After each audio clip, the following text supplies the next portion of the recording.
জল ভরা মেঘ ওই দু চোখে দেখতে আমি পেয়েছি, একলা মনে নির্জনেতে তোমার ছবি এঁকেছি। নাম রেখেছি বনলতা যখন দেখেছি, হয়তো বা সেই ক্ষণেই তোমায় ভালোবেসেছি।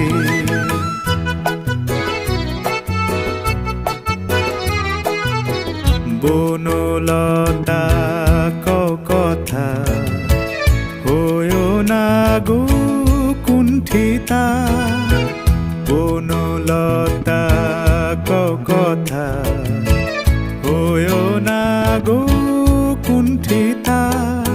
একটি কথাই শুনবো বলে তাই তো কাছে এসেছি, বলবে কি গো আমিও তো তোমায় ভালোবেসেছি। একটি কথাই শুনবো বলে তাই তো কাছে এসেছি,